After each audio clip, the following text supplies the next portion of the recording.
Yeah, I'll react to that, sure. Could Britain reunite its empire today?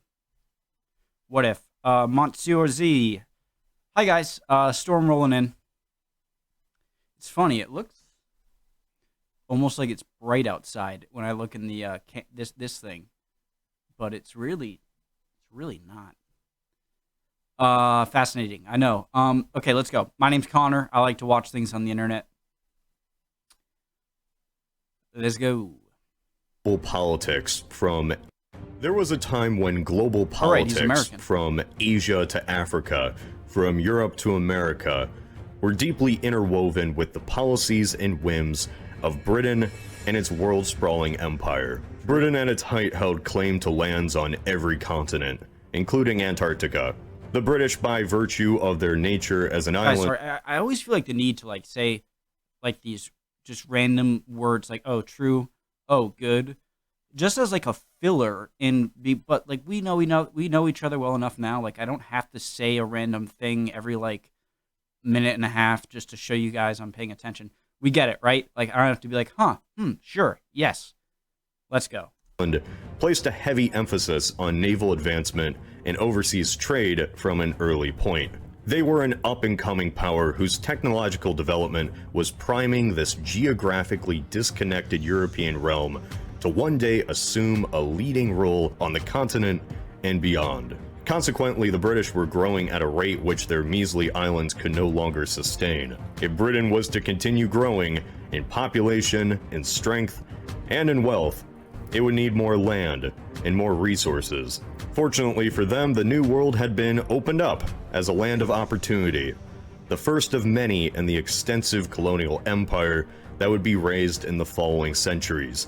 While the majority of Britain's conquered lands served as resource and military hubs to further enrich and secure the empire, the British extensively settled a number of these colonies in North America. Oh, question, guys. I heard that someone in a comment in a video because I said, you know, I feel like York was a strange city, York in England, a strange city to give New Amsterdam or New York its namesake. And I guess someone said it was because someone was like the Duke of York or something like that.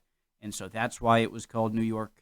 Oceania, and Southern Africa, the impact of which has made a certain few of these countries virtual extensions of Britain, whose cultures and governments to this day share much with their parent nation. Hello. In this regard, Britain's first settler colonies in North America were a lesson in both success and failure.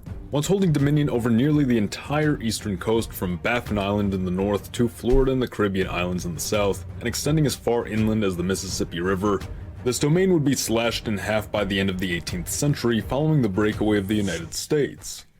For many, this marked the end of the First British Empire and the rise of the Second. The 13 colonies as a colonial venture were deemed a failure, but one that was perfectly salvageable in many ways.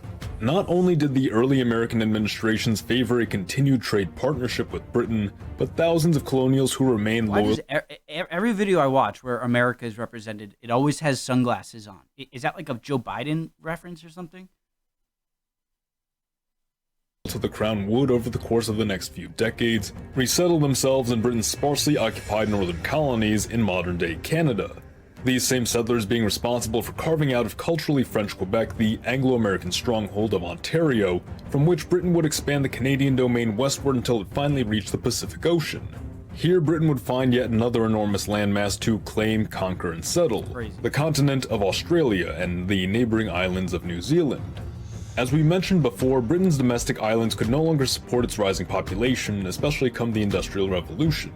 This was previously alleviated by shipping criminals and undesirables to the lower colonies, but such was no longer an option, and Canada was unwilling to take on such a burden at the time.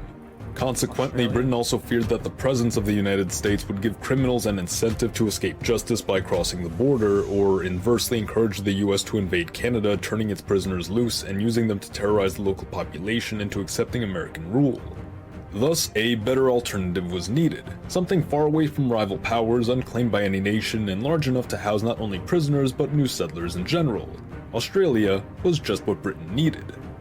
The empire would continue Gilbert. to expand over the next several decades. Cape Colony would be secured away from the Dutch during the Napoleonic Wars, and it too was on track to become a settler colony like Canada, Australia, and New Zealand, though it did have a large local Dutch and African population to compete with. The whole of India would also be conquered, but settlement of so large and densely populated a country proved especially difficult, thus the territory was relegated to a mere resource colony.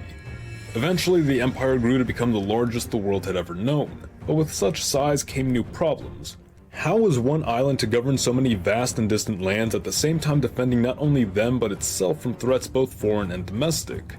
Britain had learned the consequences of attempting long-distance direct rule over a well-developed colony during the American War for Independence, and knew that it needed to avoid these same follies now that the stakes stood ever higher. Those who realized that the empire was wavering attempted to reform it into something that could endure the coming changes. This led to the creation of the Dominions. Canada, Australia, New Zealand, and South Africa became semi-independent in an effort to keep Britain's hold on the world without the direct responsibility of maintaining it. For the most part, it worked. Interesting. All of the Dominions had a strong Anglo presence that remained culturally tied with Britain, while also having the capacity to operate as autonomous states. This allowed Britain to shed its largest geographic colonies while preserving imperial cooperation.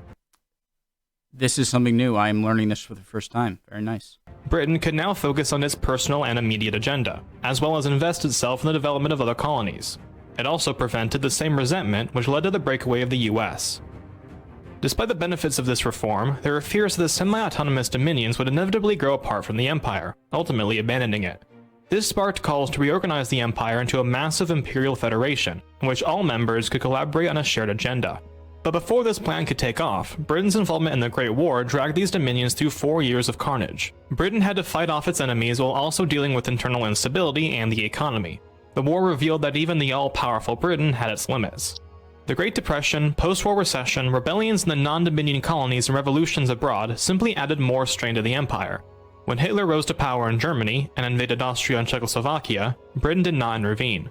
But when Germany invaded Poland, who received a guarantee of protection... Sorry, Rudolf Hess, you idiot. This guy right here to the right of the mustache man, just look up the way he got captured. It's pretty funny. Added more strain to the empire and intervene.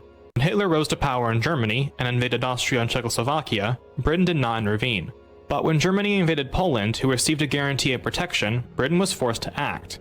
The fall of France, battles in the Mediterranean, the bombings of London, and a separate war against Japan in the Pacific added more and more weight to the faltering empire. By the war's end, Britain lay once again battered and exhausted, and its dominions stood disillusioned.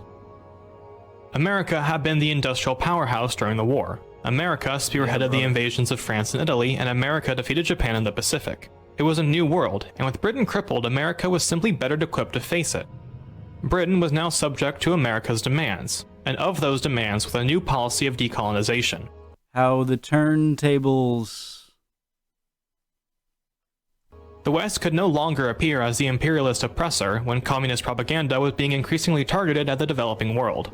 Britain was willing to let go of its less important colonies, but it resisted leaving behind gems like India and Egypt, only to again be coerced by the US into standing down.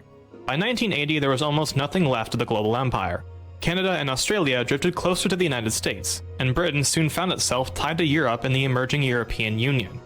Once the world's greatest power was made a secondary figure in a union led by its rivals, France and Germany. Though Britain's entry into the rising European economic community appeared to halt its decline, the former empire still lagged behind its continental neighbors. British efforts to catch up to its old rivals from within the EU ultimately left them far behind the leading economy of Germany and just barely surpassing that of France. At the same time, participation in the Union was costing Britain significant control over its domestic laws, economic practices, and its borders. All this only to remain second best to Germany, the country they had defeated in 2 great wars only decades prior. For Britain, it became clear that the EU was not its ticket back to global prominence. If anything, it would only stall their efforts for higher advancement by leaving them in a comfortable stagnation until they were ultimately assimilated into or expelled from Europe's Union. If Britain was to seize back the spotlight and become a leading force once again, it would need to look for more compatible partners. The dominions of Canada, Australia, and New Zealand, having lost the collaborative unity they once held under the Empire, also fell further to the wayside of global and local affairs, their individual economic, political, and military might becoming easily overshadowed by the likes of China, the US, India, and Japan. From abroad, Britain's decolonization and withdrawal from Anglo affairs to instead join the continental European community appeared to the Dominions as Britain abandoning its overseas family in favor of a more lucrative club of strangers. Some felt betrayed, others accepted the changing paradigm, most simply mourned what they saw as the severing of long-held historic, cultural, and political ties between the fatherland and its children. Yet despite this informal parting of ways and moving down such diverging paths, UK, you will always be the fatherland. Its children. Yet despite this informal parting of ways and moving down such diverging paths on 3 different continents for decades, those familial bonds refused to break. The 3 former colonies now stood fully independent and took to forging their own futures as best they could, but the richness of their past was not forgotten. Canada, Australia, and New Zealand retained their Dominion titles to this very day, as well as official status as Commonwealth realms. 2 of 3 still proudly display the Union Jack on their own flags, and they all still hold the British monarch as their head of state.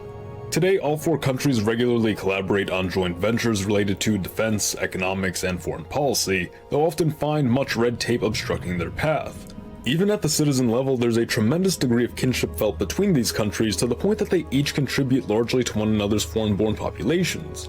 It would appear that consistently there has been a great desire from the 4 states to bring this estranged family back together in some capacity, but the patriarch has been essentially held captive, so to speak.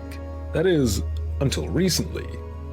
With Britain free from the shackles of the EU, there's no place I'd rather turn to than home, but this time, things would be different.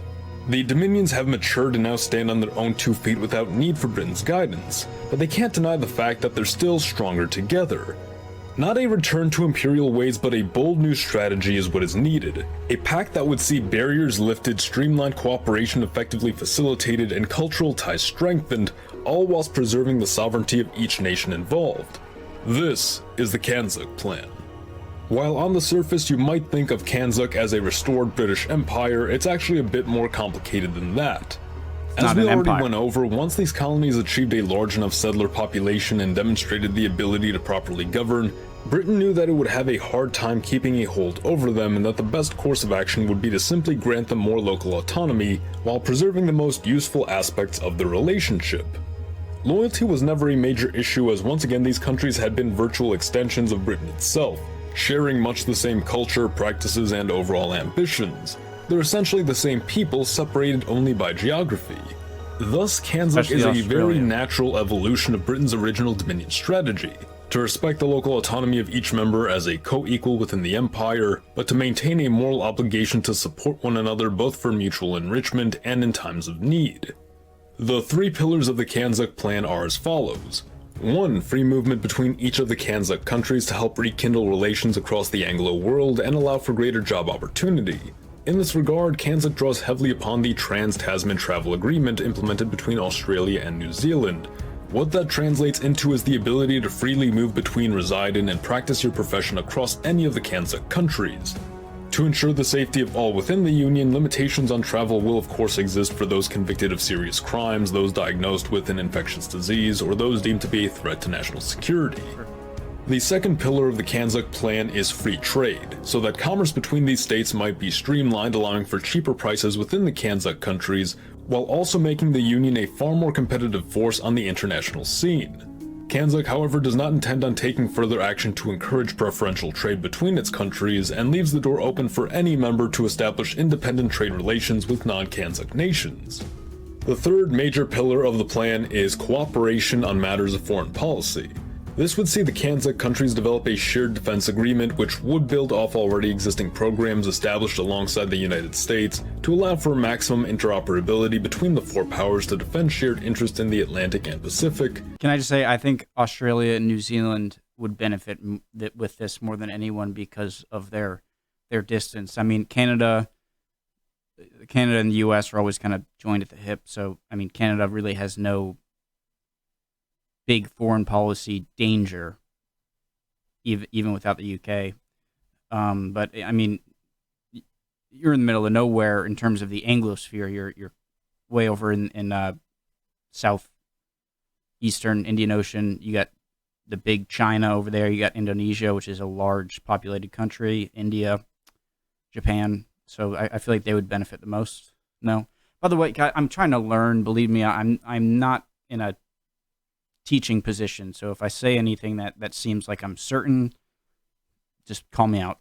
Form an imposing deterrent capable of standing against any foreign threat and contribute to overall global security. Efforts will also be made to lend a helping hand to the less developed Commonwealth realms, providing joint aid packages, proper oversight and security to ensure fair elections, and general law enforcement whenever necessary.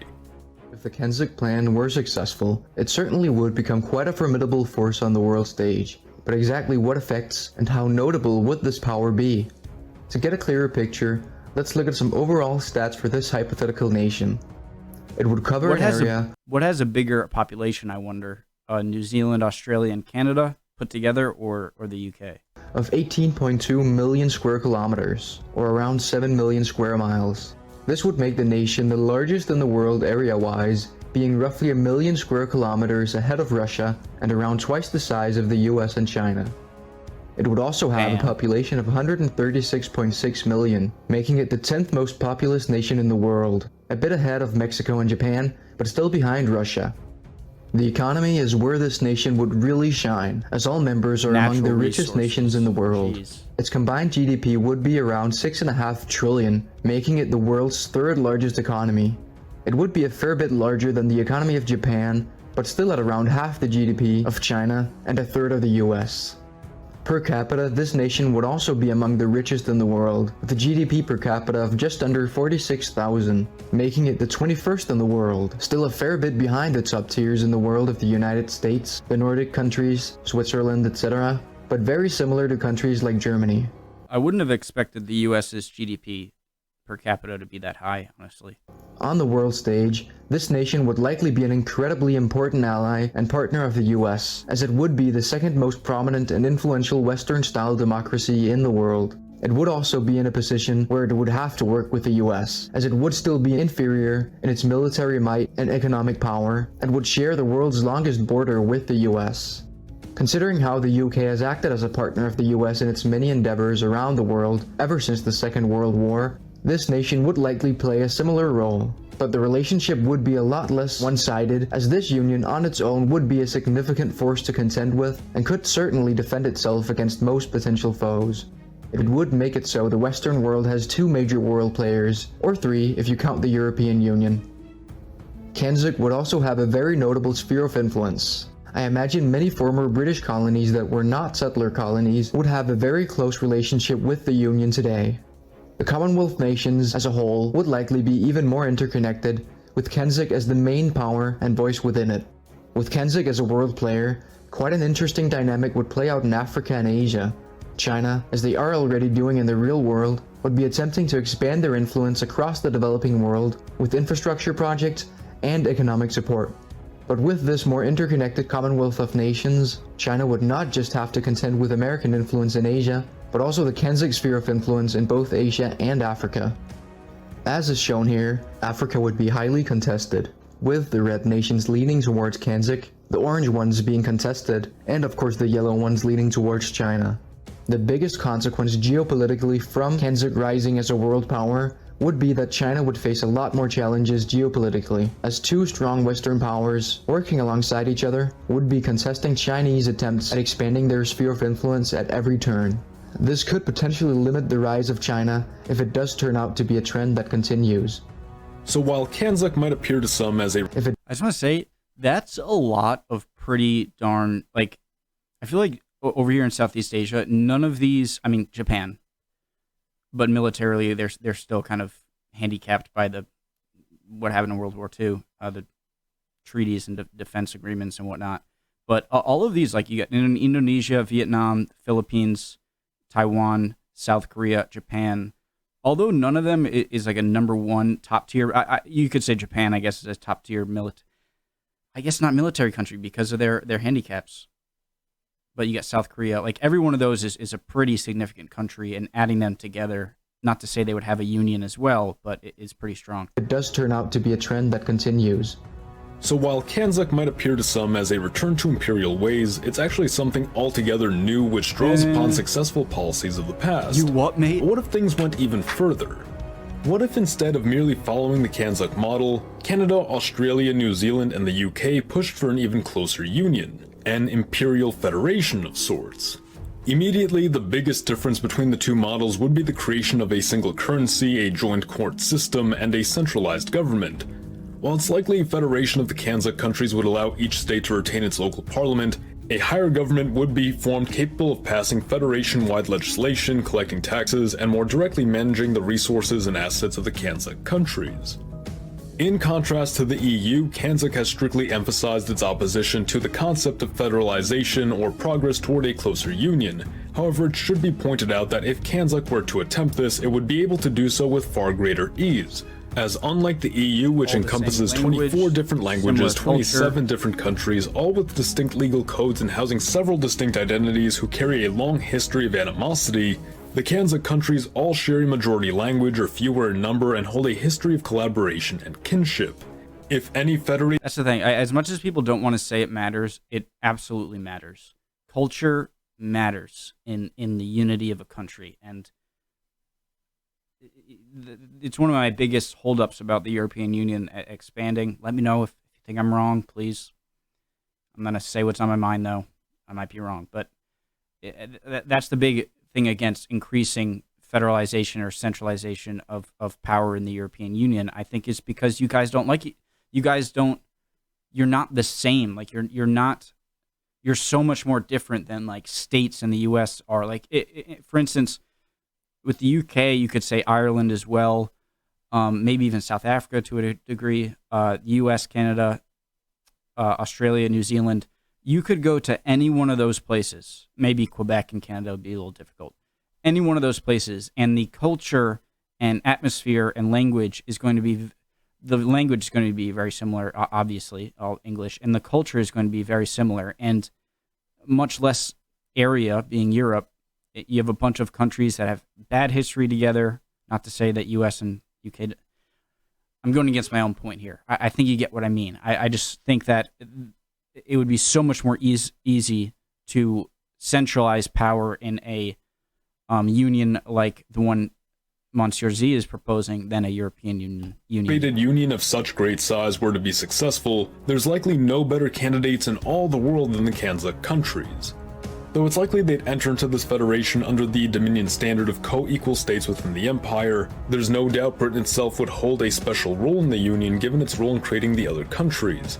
However, on a long enough timeline, Britain could be expected to be surpassed in importance by Canada, whose geographic position would make it a bridge between the Pacific realm of Australia and New Zealand and the Atlantic realm of the UK, turning Canada into a central hub through which much wealth, resources, trading goods, and citizens would frequently make their way from one part of the Federation to another, inevitably promoting greater settlement of Canada's sparsely populated territory, attracting more business and investment to Canada, and dramatically boosting its population, potentially raising it to the status of a great power all its own. As per the course of kanzuk's agenda, the less developed members of the Commonwealth would certainly be a focus for this alternate federation in much the same fashion. However, in a seeming reversal of past colonial policy, upon demonstration of sufficient economic growth and political stability, invitations would be made for these states to become closer partners or members of the Federation, while those who don't meet the criteria simply remain under the Federation's watch and protection, continually receiving support to either speed up their membership process or to simply remain as independent but successful allies. Now, given that a federation would be far more Look how much easier the Panama and Suez Canals makes travel. It's insane. ambitious and game-changing than a loose union, active efforts would need to be made to promote goodwill and trust between the Imperial Federation and the United States, who, if for any reason sensed that the Federation was a threat, could easily invade neighboring Canada and capture its major population centers before the other states could properly react. Fortunately, as we've mentioned before, the kanzuk countries and the US have long worked on mutual defense projects and since the Great Wars have fostered a strong friendship, but this is no guarantee that such a friendship will last forever, and this partnership will need to be continually maintained, especially once Canada begins rising as a major force and becomes more difficult for the US to overwhelm. It's not difficult to imagine a Sino-Soviet split-esque situation which ultimately leaves two of the world's most powerful former allies now at each other's necks. I think the key determining factor to this scenario is whether or not there is a large threat on the world stage. It seems like when there is a big threat that the UK is fearful of, and the US and Canada, Australia, like China or Russia, then it's easier to forget differences. But when, ironically, when there is a much more peaceful scenario on the world, much less threatening to these parties, then the more they're going to nitpick. So, for this reason of maintaining US-IF relations, we can expect a doubling down of investment in Canada as the Federation's central hub, while Federation activities focus primarily in the European and Asian theaters. As mentioned earlier, the Federation could be expected to become a major economic rival to China, and alongside the United States would actively seek to curtail their growing international and even local influence, as Australia and New Zealand see increasing specialization to better compete in the Pacific marketplace, coming to rely upon Canada for non-specialized goods. The EU should also be expected to become a more hostile economic adversary to the Federation, as Britain's close proximity once again makes it a major shipping and distribution center for Federation-made goods to the European market. We could expect tariffs and quotas to be implemented by both sides, building up to the outbreak of a trade war, reviving the old Franco-British and Anglo-German rivalries. This return to the British and mainland divide would drive Scotland to finally decide whether it wishes to stand as a part of the Federation or as a disconnected member of the EU. Given the greater economic opportunities provided by the Union with Canada, Australia, and New Zealand, as well as the high risk Scotland would assume by becoming only one of two economic rivals to the Federation to share a border with them, remaining within the United Kingdom would ultimately prove their best course of action. Ireland becomes another matter, as the Irish currently maintain a free travel arrangement with the UK despite being a member of the EU. If relations between the European Union and Imperial Federation were to break down, this privilege to Irish citizens may be suspended, leading to increased tension within the Republic of Ireland and Northern Ireland. I think that's putting it lightly. I think if there was a hard border in Ireland, you would have chaos. You would have what you had in the past 100 years. As demands for reunification rise. The leading members of the EU might be expected to accelerate their own efforts at political integration to better compete with the Imperial Federation, but this is likely to meet heavy resistance from a certain few states, possibly leading some to break away and ultimately leaving the Imperial Federation in a far stronger position over the mainland Union once again. If Britain was to rebuild its empire today, the result would undoubtedly be world-changing. Though it's difficult to say what this new union would mean looking forward to the far future, the immediate implications for the following decades would seem clear. New opportunities would be created, old rivalries would return, and the Anglosphere would finally retake its long-desired leading role. The US of Z thanks you for watching. Special thanks to our friends Neatling, the Group Education, and Alternate History Hub for helping us put this video together. And of course, my personal gratitude to all of you watching for helping me achieve my 100,000 subscriber milestone. Well deserved. This may be my 100k special, but all these videos I work on, the days of research and writing, the hours of editing, know that I do all this with a deep sense of thanks, especially for my most loyal followers. You've done tremendous things for me, and I will not stop bringing you the very best. On here and beyond. Great video. Let's make it happen, guys. Go. Really interesting, and I think the more that there are big common threats like China, then the more possible something like this becomes. Great video. I enjoyed it. Sure, a lot of you think I made some stupid statements. That's fine, fair. Just let me know in the comments. You'd always do. See you next time, guys. I don't want to leave in a bet. You guys are great, all right? Hope you're all doing well, all right? If not, that sucks. You'll be good soon, though. Don't worry, I can't talk right now. See you next time.